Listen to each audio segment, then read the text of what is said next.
Bonjour à tous et bienvenue pour cette nouvelle vidéo. Aujourd'hui, nous allons voir les biens neutres. Donc, après avoir vu les biens complémentaires, les substituts parfaits, les biens désirables, là, on va voir les biens neutres. Juste avant que la vidéo commence, je vous rappelle qu'il y a en description deux liens, deux bons plans, un pour gagner de l'argent et un pour en économiser. Allez voir, ça va sûrement vous intéresser, surtout si vous êtes étudiant. Donc, commençons la vidéo par définir un bien neutre. Donc, qu'est-ce qu'un bien neutre? Un bien neutre est un bien dont le consommateur ne se préoccupe pas en fait. Il ne s'en préoccupe pas et à ses yeux, ce bien-là a comme une sorte de valeur zéro. C'est-à-dire que le bien, qu'il soit présent ou pas, le consommateur, ça ne change rien en fait à sa vie entre guillemets. Imaginons que le consommateur est neutre vis-à-vis des anchois. Dans la vidéo précédente, on avait vu l'exemple des anchois et des olives pour les biens indésirables.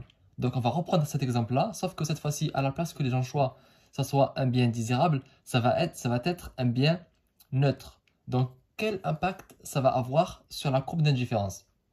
Et bien en fait, étonnamment, ça va rendre les courbes d'indifférence verticales. Donc, les courbes d'indifférence vont être sous forme verticale et elles vont... et en fait, la satisfaction va progresser dans ce sens-là.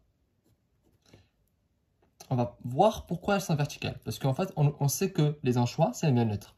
Et on sait que les olives, c'est un bien que le consommateur aime. Donc, plus il a d'olives, parce que la quantité d'olives, elle augmente dans ce sens-là, plus il a d'olives, plus sa satisfaction, elle augmente. Là, on va dire que c'est 5 olives, 10 olives, 15 olives. D'accord? Si on lui donne 5 olives, il va être content. Si on lui en donne 10, il va être encore plus content. Donc, sa satisfaction va augmenter. Donc, sa courbe d'indifférence va changer. Ça va devenir celle-là. Puis après, on lui rajoute encore 5 olives. Il va être encore plus content. Il va donc être plus satisfait. Et sa courbe d'indifférence va progresser vers la droite. Mais si on lui donne 5 olives et qu'après on lui donne 0 en choix, sa préférence reste la même. Peu importe. Donc pour lui, ça ne change absolument rien. Et si on lui donne, on va dire 100 en choix, ça va absolument rien changer. Pour lui, c'est encore la même préférence.